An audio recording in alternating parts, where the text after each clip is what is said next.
Super hits 93.5 red FM पर मैं हूं आपकी मुंबई की रानी मलिश्का और उस नाते से ही मुंबई में जो भी हो रहा है वो आपको बताना मेरा फर्ज सा बन जाता है। We have been through a lot in 2020 मगर 2020 में एक चीज apart from the other things like covid and cases etcetera जो हमें ध्यान में आया, that is one short form, NCB. ये आपने सुना ही होगा, द नारकोटिक्स कंट्रोल ब्यूरो। चाहे वो ड्रग पेडलर्स हो या फिर उनके हाई प्रोफाइल क्लाइंट्स, और आजकल जिनको सिंघम का टाइटल भी दिया गया है, none other than the NCB zonal chief for Maharashtra and Goa. हमारे साथ समीर वानखेड़े जी हैं। Hello Sameer ji, good morning, thank you for being with me. Thank you, Malishka. Thanks a lot for giving this opportunity. Thank you. ये तो उल्टा हो गया, मैं आपको अपॉर्चुनिटी दे रही हूँ, आप मुझे अपॉर्चुनिटी दे रहे हैं।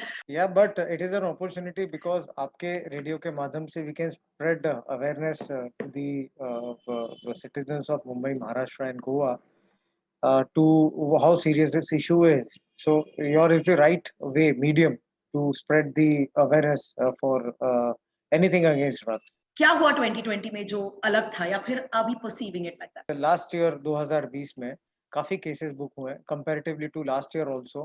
कोरोना के कारण चलते हमें लगा था इनिशियली कि कुछ ड्रग क्राइम कम हो गए होंगे, लेकिन इस साल की जो फिगर्स हैं, अराउंड 46 केसेस इस साल 2020 में लास्ट ईयर बुक किए गए, विच जी। Was the highest in number.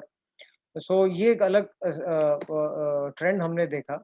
And जब हमने केस किया तो variety of drugs were found, ना कि जस्ट एक दो किस्म के ड्रग, लेकिन हर प्रकार के अलग अलग ड्रग्स के ऊपर हमने केस बुक किया है। एनसीबी का काम ऑल इन ऑल क्या होता है? ये जो नारकोटिक्स कंट्रोल ब्यूरो है, ये एक अपेक्स एजेंसी है देश की, जो ड्रग्स के साथ ड्रग्स एंटी ड्रग्स के मुहिम चलाने में हमारा काम है। Various state police, various state agencies के साथ कोऑर्डिनेट करना, उसके बाद में काफ़ी जो मैन्युफैक्चरिंग इल्लिसिट फैक्ट्रीज है उनको बस्ट करना, ड्रग्स पेडलिंग जो एंड सप्लायर्स की जो लॉबी है उसको डिसमेंटल करना, उसको एलिमिनेट करना, और काफ़ी प्रकार के अलग अलग काम है, जैसा कि अवेयरनेस स्प्रेड करना ड्रग्स के खिलाफ में, मुहिम छेड़ना ड्रग्स के खिलाफ। Almost every few days we hear about, mostly generally I think news में तब आता है जब it is a high profile client, but I believe कि आप इससे ज्यादा भी हल्ला बोलते होंगे। There must be a lot of other things are doing, other profile, other cases that we haven't heard about पिछले एक महीने में जो आप हमें बताना चाहेंगे, yes of course big Manishka, once. मैं यही सिर्फ कहना चाहूँगा कि हमारे लिए जो रूल के उल्लंघना करते हैं, जो रूल्स वॉयलेट करते हैं, तो वी डोंट लुक कि कोई कितना हाई प्रोफाइल है या फिर कॉमन है। तो हमारे लिए जस्ट हमारा एनडीपीएस एक्ट ही हमारे लिए, और हमारा संविधान, ये हमारे लिए सबसे प्राइम इम्पोर्टेंट है। जी, आप एनडीपीएस एक्ट के बारे में बात कर रहे थे, तो why don't we start right there before I go back to your reputation of being जी, जी। जी, जी, जी, बिल्कुल, बिल्कुल। दरअसल आपके माध्यम से मैं यही थोड़ा स्प्रेड अवेयरनेस करना चाहूँगा कि एनडीपीएस एक्ट ड्रग के खिलाफ ज़ीरो टॉलरेंस रखता है। It's a very stringent act जो ड्रग्स के काम करते हैं और उनका सेवन भी करते हैं। जैसा कि ये मैं पहले कहना चाहूँगा कि गांजा का सेवन करना, चरस का सेवन करना, जो नेचुरल पदार्थों से बनता है, ये भी स्ट्रिक्टली ये भी बैंड है। Apart from chemical drugs also. जी। अभी इसमें अगर आप सज़ा देखेंगे तो जैसा कि इसकी सज़ा है स्मॉल क्वांटिटी, इंटरमीडिएट क्वांटिटी और कमर्शियल क्वांटिटी, इसके ऊपर ओके, निर्भर होती है। जैसा बताइए। कि जैसा कि अगर आप स्मॉल क्वांटिटी के साथ अगर इसका सप्लाई कर रहे हैं, सेवन कर रहे हैं, तो उसके लिए जेल 6 महीने से 1 साल की जेल है इसके लिए, और प्लस इस पे दंड भी होता है, जैसे कि 10,000 दंड है इस पे। उसके अलावा अगर स्मॉल क्वांटिटी के आगे, जिसे कहते हैं इंटरमीडिएट क्वांटिटी, जो स्मॉल क्वांटिटी और कमर्शियल क्वांटिटी के बीच में होती है, तो उसके लिए भी काफ़ी कठोर सज़ा है, जैसे कि 10 साल से लेके 1 साल तक उसका जुर्माना होता है, अगर आपको कन्विक्शन मिल गई इस चीज़ पे। उसके अलावा अगर आपके पास में कमर्शियल क्वांटिटी पाई गई है, जो ड्रग्स के ऊपर अलग-अलग जिनकी सीमाएँ हैं, लिमिट्स हैं, तो आपको 20 साल की सज़ा और 2 लाख रुपए का जुर्माना है। तो okay, in all it is a very, very stringent और कठोर एक्ट है। तो मैं यही निवेदन करूँगा कि इससे दूर रहें। Okay, can we quickly quantify small quantity, intermediate और कमर्शियल क्वांटिटी? और मुझे ये भी जानना है कि क्या जैसे आपने कहा गांजा या फिर जो नेचुरल पदार्थों से बनता है, क्या उसकी सजा बहुत बहुत अलग है फ्रॉम से the same quantity of chemical drugs for example? बिल्कुल, देखिए जैसा कि पदार्थों पे अलग-अलग क्वांटिटी निर्धारित की गई है। जैसा कि आप अगर चरस की बात करें, हशीश, हैश की बात करें, तो उसके लिए जो कमर्शियल क्वांटिटी होती है वो 1 केजी होती है। अगर आप एलएसडी की बात करें, which is a chemical drug, उसकी कमर्शियल क्वांटिटी होती है 0.1%, जो कि काफी वेरिंग होती है। जैसा कि अभी मेफेड्रोन जिसे एमडी कहते हैं, उसकी जी। कमर्शियल क्वांटिटी 50 ग्राम्स होती है। हम्म। तो अलग अलग ड्रग्स की अलग अलग क्वांटिटी होती है, उस पर फिर वो कार्रवाई निर्धारित होती है। ड्रग्स का सेवन हमारे कंट्री में it's not new. I don't know how much you expect to eradicate it or whatever, but there are some people who believe that some kind of drugs are okay to do versus some kind of drugs that are not okay to do. जैसे marijuana को legalize करने की बात चल रही थी, बहुत लोग इसके साथ भी हैं because it's also used in medicines. Malishka जी, इसमें द इशू इज जो देर आर डिफरेंशिएशन नहीं है। ड्रग्स ड्रग्स होता है, चाहे वो नेचुरल फॉर्म में हो या केमिकल फॉर्म में हो। हमने भी काफी केसेस देखे जहां लोग कहते हैं कि सर ये तो नेचुरल ड्रग है, ये जी. गांजा तो नेचुरल उगता है, अफीम नेचुरल उगता है, तो इसके लिए इसमें क्या प्रॉब्लम है? लेकिन the rule doesn't differentiate between natural and synthetic. Drugs is drugs which is completely prohibited है हमारे कायदे के अनुसार। तो ड्रग्स का जीरो टॉलरेंस है एनडीपीएस एक्ट के द्वारा। सर, बहुत सारे लोगों को ऐसे लगता है कि कॉन्ट्राबैंड को आप डार्क नेट से मंगा सकते हो या फिर कंसाइनमेंट से या पैकेजिंग से मंगा सकते हो. What do you have to say about that? Is it, I mean, I can't ask you. ये भी एक नई ट्रेंड हमने नोटिस करी है जी. कि जहाँ पर डायरेक्टली डिलीवरी लेने के बदले ये जो डार्क वेब पे है, उसके बाद में कुछ बैंड साइट्स पे है, देन इंटरनेट फार्मा के थ्रू ये ऑर्डरिंग होती है। ये भी एक काफी प्रचलित ट्रेंड जो चल रहा है, जो हमने नोटिस किया है। लेकिन मैं उनको यही कहना चाहूंगा कि अगर आप लोगों को ऐसा लग रहा है कि हमारी लॉ एनफोर्समेंट एजेंसी एनसीबी या पुलिस की नजर नहीं, हमारी नजर आप पे जरूर है जो ये काम कर रहे हैं, and we are very capable, सक्षम इनको पोस्ट करने के लिए। हाल ही में जब भी बातचीत हुई है about high profile clients being caught, ये व्हाट्सएप चैट्स के जरिए भी आप एक्सेस कर सकते हैं, because it's something that people, there is a privacy angle to it and then there is of course the law angle to it. क्या आप व्हाट्सएप चैट्स के जरिए, because this is a question that people have asked, but and I am really very sorry Malishka, मैं इसका जवाब आपको नहीं दे पाऊंगा। आपने बहुत कठिन क्वेश्चन मुझे पूछा, मैं नहीं दे पाऊंगा इसका सोपा है क्वेश्चन। सर, कैसे बोल रहे हैं आप? I cannot reveal my trade secret. I'm sorry. Okay, but at least you can tell me how are you catching these people, because a lot of people now have, मतलब what is the, I can't ask you for the modus operandi, मगर आपको अचानक से ये tipping क्या हो क्या रहा है? नहीं, मैं ये कहना चाहूंगा कि एनसीबी और in fact Mumbai police and NCB both, हमारे नेटवर्क काफी ह्यूमन इंटेलिजेंस काफी होते हैं, अच्छा नेटवर्क है।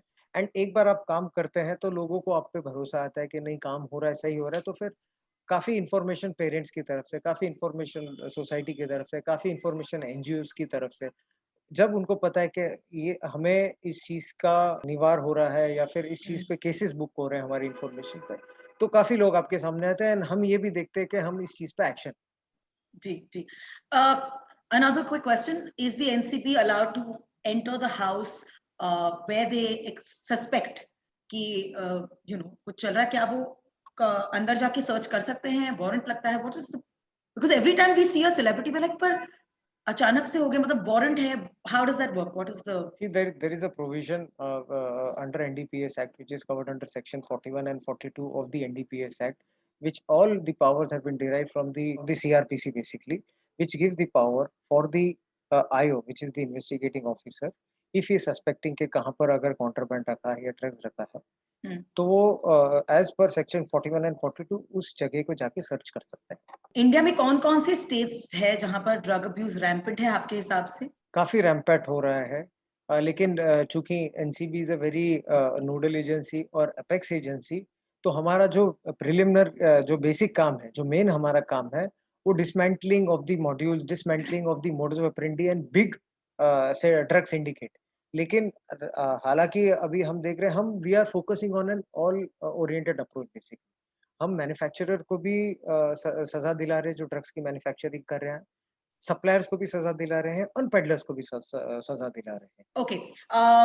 सर, आप मुझे बता रहे थे कि कौन कौन से स्टेट्स में ये रैम्पेंट है और मुंबई में रेड जोन्स कौन से हैं राइट आपके राइट। साथ? स्टेट्स में अगर Malishka, if I would say कि ये तो it's a problem in all the state, for all the state law enforcement agencies, सबके लिए प्रॉब्लम है, ऐसा मैं डिफरेंशिएट नहीं कर पाऊंगा। लेकिन यस, मुंबई में महाराष्ट्र है, देन कुछ नॉर्थर्न स्टेट्स भी है, काफी, यानी I would not differentiate in the states, but yes, coming to the red zones of Mumbai, if you talk about, जैसा कि वेस्टर्न सबर्ब्स में हमारे बैंड्रा इलाके हो गए, अंधेरी, लोखंडवाला, वर्सोवा, जुहू, यहाँ पर ड्रग्स की सप्लाई एंड कंजम्पशन ज़्यादा है। अगर आप टाउन साइड में देखेंगे तो फिर टाउन साइड में हमारा मीनार मस्जिद इलाका, मोहम्मद अली रोड, डोंगरी यहाँ पर भी ज़्यादा सप्लाई एंड कंजम्पशन के पॉइंट्स हैं। अगर आप मुंबई के बाहर देखोगे तो Nala Sopara, Mira road, Bhayander and there are some manufacturing places also जैसे कि थाने बेल्ट हो जाए आपका, Boisar and some industrial belts are there, तो वहाँ पर एक्टिविटीज़ आर मच। सर आप ही जरा सोच के बताइए, आपने कोई भी जोन छोड़ा है क्या? एवरीथिंग आपने सारे स्टेशंस के नाम ले लिए।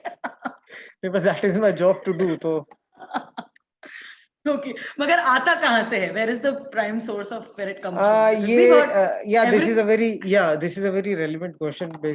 बेसिकली लोगों को ये भी जानकारी होना चाहिए कि हमारे देश में ड्रग्स बाहर से भी आता है और कुछ ड्रग्स हैं जो यहाँ पर भी मैन्युफैक्चर। अगर यहाँ पर मैन्युफैक्चर की बात करी जाए तो लोकली गांजा भी काफी बड़ी कंजम्पशन होती है गांजा की, एंड प्रोडक्शन भी काफी ज्यादा होता है in lot many states. Apart from that चरस भी यहाँ पर इंडिया में ही बनती है। चरस का भी कुछ नॉर्थर्न स्टेट्स है जहाँ से इट कम्स टू महाराष्ट्र में ये आता है। There are other synthetic drugs and semi synthetic drugs also जो विदेश से आते हैं, जैसे कि कोकेन बाहर से आता है। या फिर आप अगर मेटाम्फेटामाइन की बात करो या फिर आप एलएसडी की बात करो, एलएसडी भी बाहर से। तो बहुत इंडिया में भी, हमारे देश में भी इसकी इलीगल पैदावार होती है और बाहर से। अवेयरनेस के माध्यम से, जैसा मैंने आपसे कहा है कि ये इस इंटरव्यू का जो रियल मकसद था, मोटिव था, it was a part of a drive basically. So how can a parent tell अगर उनका बच्चा ड्रग्स कंज्यूम कर रहा है? Is there something you'd like to tell the many parents? का इसमें इसमें कुछ कोई पैरामीटर्स है जो आई वुड रिक्वेस्ट के जो पेरेंट्स हैं ये थोड़ा ध्यान दें अपने यंगस्टर्स पे और अपने कॉलेज गोइंग बच्चों पे। जैसा कि अगर आप ज़्यादा, if you are feeling more sleepy, orientation आपका थोड़ा डिस्टॉर्ट हो चुका है, आईज आपके बच्चे में आपको लग रही है कि पफी हो चुकी है, he is in some kind of a trance, then उसके बाद में आप ये देख रहे हैं कि बच्चा थोड़ा सेक्लूटेड बिहेव कर रहा है, थोड़ा आइसोलेशन में रहने की कोशिश कर रहा है, उसका एपिटाइट थोड़ा कम हो गया है, he is behaving in a very strange manner. Plus आप उसके मॉनेटरी पैटर्न भी देखेंगे कि गूगल पे में 2,500, 3,000 या 4,000 रुपए की कंटिन्यूसली फ्लो ऑफ विड्रॉल है या मॉनेटरी ट्रांजैक्शंस की पेमेंट की गई है। सो ये सब थोड़े पैरामीटर्स होते हैं समझने के लिए कि something is wrong, he is doing something which is something very serious regarding drugs. Sir और बड़े बच्चों के लिए कोई एडवाइस है क्या?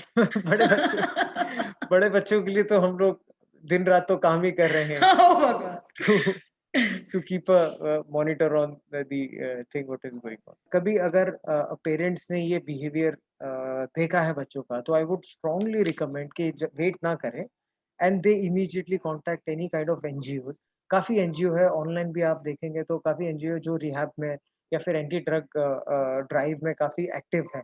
सब पार्टिसिपेशन करवाइए, या फिर इसे अगर आपको लगता है कि ज्यादा प्रॉब्लम है और बच्चा विड्रॉल सिम्टम्स से फेस कर रहा है, he is having lot many physical problems, so I would suggest कि not to wait and kindly get him admitted in a rehab or get him admitted in the hospital. So I have a question It's here being for you, yeah sir. yeah Would it be wise to contact you if someone was a parent? No, na. I would again I would ये आपके channel से, आपके अच्छे channel से माध्यम से मैं ये देना चाहूंगा कि अगर आपको एनी क्वेश्चंस हो, अगर एनसीबी के लिए आपको क्वेश्चंस हो, तो दे कैन मेल मी। हमारा मेल आईडी है mzu.ncb@nic.in.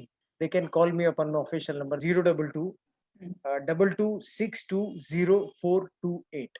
So what is the punishment if someone is caught consuming drugs and not selling it? It's of course. Yes, of course. Consumption quantity, जैसा हमने पहले भी बात की, consumption quantity is like small quantity. अगर आपके पास में small quantity मिले तो, और जैसा कि आपको जो गांजा आपके पास में पाया गया है या फिर चरस पाया नहीं गया, तो पाया आपकी गया सर, सजा मेरे पास नहीं पाया गया। अगर if anybody is having such kind of drugs plus which is in small quantity, तो उसकी punishment is 6 months plus a fine of 10,000. I thought people should just hear it again. Yes, it is a crime. Again मैं ये reiterate करूंगा कि it is a crime. It is a very serious crime and penal provisions है, दंड न्यायी है, और इसके लिए आप हिरासत में जा सकते हैं। Sir I had a question to ask of you, क्योंकि ये इस इंटरव्यू से पहले मेरे बॉयज जो हैं आपके ऑफिस आए थे. What I meant is also is that the office where you all store all the पकड़ा हुआ माल. ये सर आप मुझे बता सकते हैं क्योंकि मेरे बॉयज ने ऑलरेडी मुझे बताया हुआ है। I know it is a zonal office, तो फिर it is a headquarters for Maharashtra and Goa, तो फिर ये सब चीजें तो we definitely have adequate security as well as facility for all this thing what you have mentioned. All right. I like how you're not telling me, but I will tell you. कि मेरे boys का ये reaction था, sir Malishka कोनी कोनी भर के उधर चीजें, मतलब 50-50 किलो जो उन्होंने रिट्रीव किए हैं। And now I want you to tell the people कि एनसीबी इसके साथ करता क्या है। ये काफी कानूनी प्रोसीजर है, which is very technical procedure also, जहाँ पर एनडीपीएस के सेक्शन 52A के तहत हम माननीय न्यायालय के सामने जाते हैं एंड वहाँ से सैंपल लेने के बाद में फिर टेस्टिंग होती है। टेस्टिंग के बाद में हम फिर से न्यायालय के सामने जाने से उनकी परमिशन लेने के बाद में there is a drug disposal committee, जिनमें काफी सीनियर ऑफिसर्स होते हैं।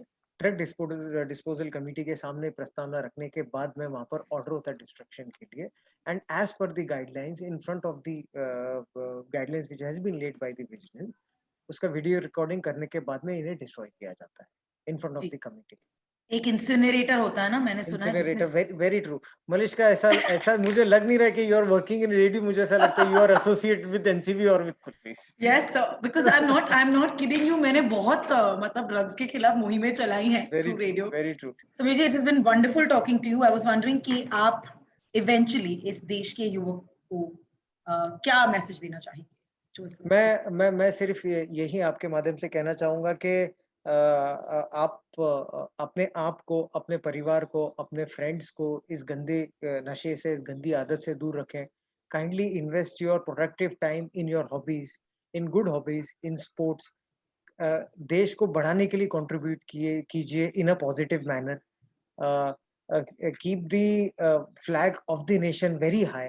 Kindly do something very positive for nation building, जो हमें सबके काम आए, rather than इन नशीली और गंदी पदार्थों के बीच में फंसने से ज्यादा। मैं लास्ट में हमारा प्लेज एनसीबी का जो है, say no to drugs and yes to life, यही मेरा मैसेज रहेगा लोगों के लिए। Thank you, sir. It was so good Thank you, speaking to Malishka. you. Thanks a lot। 93.5 बजाते रहो।